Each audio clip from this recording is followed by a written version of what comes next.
the first Friday reads of 2017. Happy to finally get back into some books, although I am still reading manga. I've got a manga, a book, and an audio to show you. The audio book is The Lion, the Witch, and the Wardrobe by C.S. Lewis. This is the second book in the Chronicles of Narnia series in the chronological order rather than the publication order. I know some people read it different ways. I'm not sure which one's best, but the audiobooks were numbered this way, so that's the order I'm going in, and I'm really enjoying these so far. I finished The Magician's Nephew. That was a really great story. And interesting to see how Narnia kind of came about. I'm about 50% through The Lion, the Witch, and the Wardrobe right now. I am reading one more manga right now. That's Zombie-Lone Volume 9. Peach Pit is the author, rather strange author. This is about a Z-Lone agency, or the zombie hunting agency. We follow these two main characters here. They're actually zombies. They were sort of put back together, although their right hands were kind of intermixed, so each one has the right hand of the other one, so they're sort of tied together. They have to stay within a certain range of each other, and they are contracted to kill off zombies.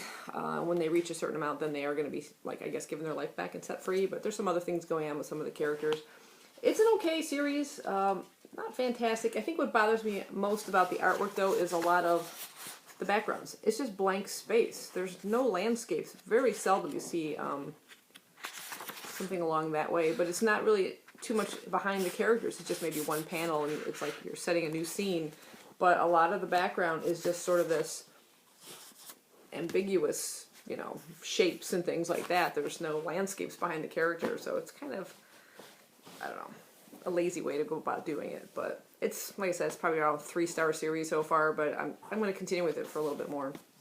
And finally, I'm so happy to pick up a physical book and read paragraph worth sentences and stuff after reading so much manga in the month of December. So the first book I went with is a modern classic by John Christopher. This is The Death of Grass, and this is the author of the Tripod trilogy, which is sort of a young adult sci-fi series that I fell in love with quite some time ago. I don't have any copies to show you because I do not have any. It's been some time, but I don't know, I must have given them away or something. I do want to reread that series, though. I highly recommend it. So this one is a sort of post-apocalyptic psychological thriller. There is a virus that is wiping out grasses and crops, and it begins in Asia and it's sort of spreading across Europe and eventually reaches the United Kingdom, where this story sort of takes place, and we follow a family. Our main character is John, and he and his family are trying to make it their way to a sort of secluded farm in a valley where his brother lives, and they've sort of left it a bit too late. His brother warned him not to, but they did. They weren't sure what's going to happen, but it's sort of their journey to get to this secluded farm and sort of the things they face and the horrible choices they make. And it's described sort of, as you can see on the front here, sort of a comparison with Lord of the Flies, and just sort of the downfall in their morals and the choices, like I said, that they are forced to make.